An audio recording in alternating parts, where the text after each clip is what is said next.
Well, thank you, Ferguson, and thanks to Alan for the earlier introduction. And I want to start my presentation probably in a way which the great rhetoricians would say you shouldn't, with a couple of caveats. The first caveat is that, and it's good to start with some agreement, I do agree with Fergus that the question this country faces on September 18th is certainly the most important decision, democratic decision, that's been taken in my lifetime, in a generation, perhaps in 300 years. It is not just another election. It is not a decision which we can try out to see if we like it. It is, in essence, a once-and-for-all decision about the future of this country. So it is enormously important, and therefore the case both for and against a vote for independence has many, many aspects to it and cuts right across all of life. There are many arguments of the heart as well as arguments of the head for and against independence. There are many arguments around family, for example, and Fergus said in the course of his remarks that those in England are our friends down south. Well, Fergus, for most of us, they are much more than that. For me, many of them are my family down south. And my daughters' husbands are from down south, but live in Scotland and are part of my family too. And I don't think my family is any different from most families in Scotland. There are close family connections right across the United Kingdom. And that's one of the things that people will be thinking about in September. Alan talked about his daughter and her exam question about World War I, and of course that's very much to the forefront of people's minds in the centenary of the outbreak of that war. And of course, part of this debate is about 300 years of shared history with the citizens of the other parts of the United Kingdom, 2 world wars and many other challenges which we have faced and come through over those hundreds of years. So there are many arguments of the heart. But given the audience that we have here tonight, I intend, as Fergus did, I think, to focus my remarks on the economic case for remaining part of the United Kingdom. And the economic argument is one of the central arguments in this whole debate. But I start that argument with a caveat as well, and the caveat is this, that nothing I say this evening should be misinterpreted to mean that I do not think Scotland could be an independent country and be successful as such. Of course it could. There are many countries as small, the same size, smaller than Scotland, who do very well. Nobody on my side of the debate has tried to argue that Scotland could not be independent. The argument for us is which is better for the future of this country and its citizens. And I think when we look at the prospects for financial and economic progress and sustainability, there are 3 elements to that. The economy and the prospects for economic growth, the state of the public finances, and the impact of September's decision on personal and private finance, for example, the sustainability of pensions or the affordability of mortgages. And the truth is, in 10 to 15 minutes, I don't think I'll have a lot of time to talk much about public and personal finances.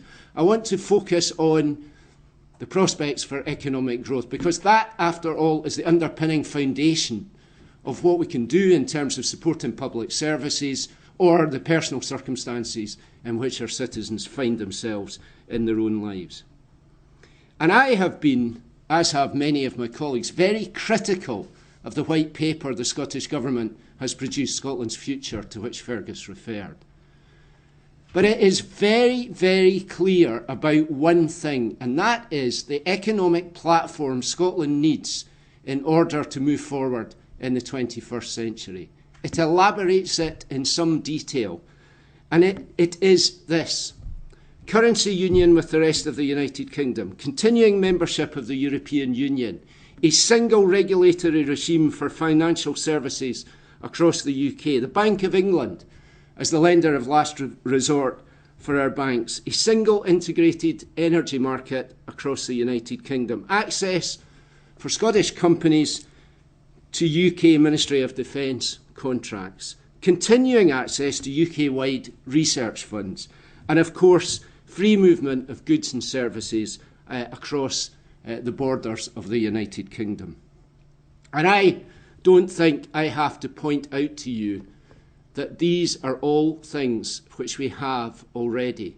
This is the economic case for the United Kingdom. And the truth is that it runs like a golden thread through the Scottish Government's own white paper. And it is a positive case for the union of the United Kingdom.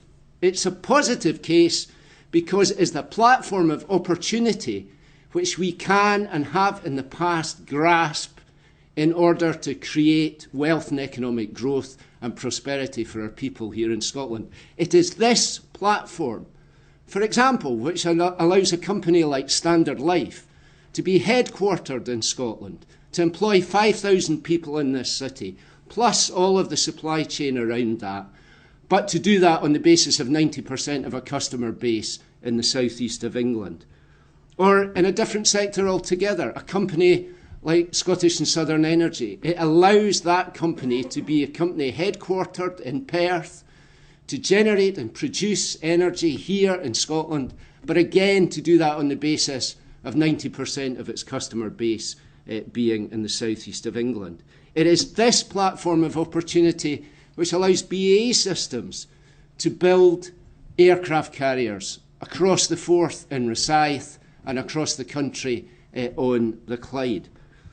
It's even this, and I noticed this in a newspaper the other day, the most iconic of Scottish companies, Bars, Iron Brew, made from girders, who in their annual statement a couple of weeks ago pointed out that their market share, their market penetration is higher in England and Wales than it is in Scotland, and the growth prospects for that company lie in the English and Welsh markets. Or if we look at our new industries, renewable energy, an industry to which Fergus has devoted enormous time and commitment, an industry which I believe, as he does, is one of our best opportunities into the future.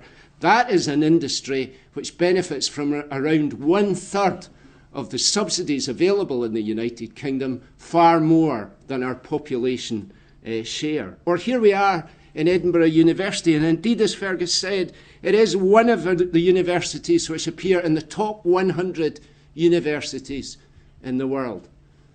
And one of the reasons that it's able to achieve that position is because of its access to UK-wide research funding. In a good year, Scottish universities will win as much as 15% of UK Research Council funding, far more than our population share. So in good times, times of opportunity, this is the positive argument for the economic platform of the United Kingdom.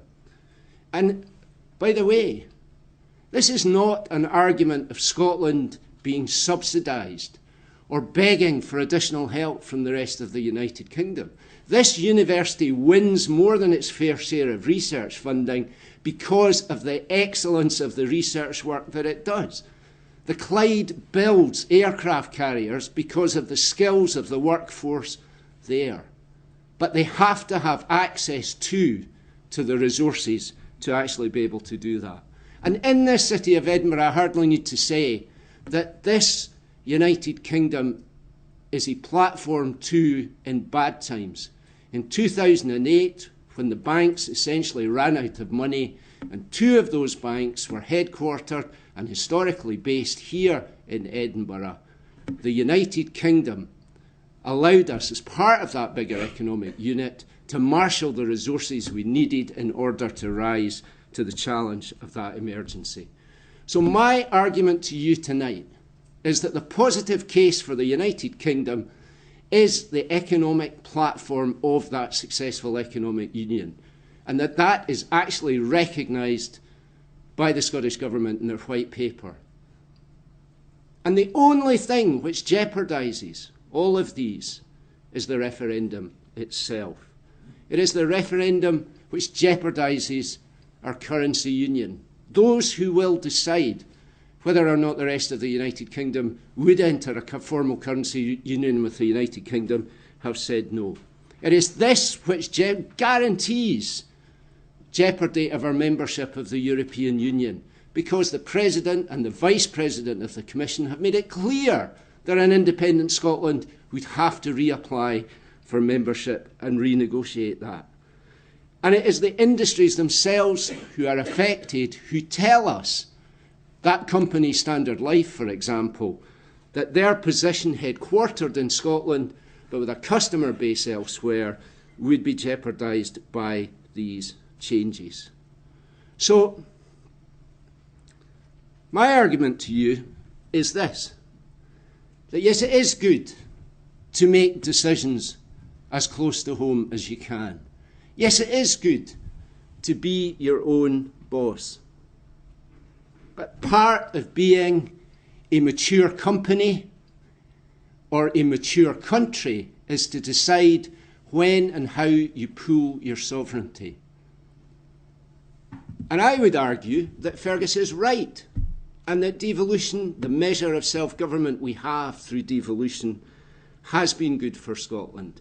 But that is exactly because it has allowed us to make our own choices about how we invest in skills, in apprenticeships, in our schools, in our universities, in all of the things which underpin the economy, but to do that within the security and guarantee of being part of that bigger social, economic, political union. It is entirely possible for us to have the best of both worlds. It is entirely possible for us to continue to develop devolution, but to maintain that security of the bigger political and economic union. That, I would argue, is the best prospect for Scotland and for Scotland's people going forward into the 21st century. And that is why I argue with you tonight for a no vote come September the 18th.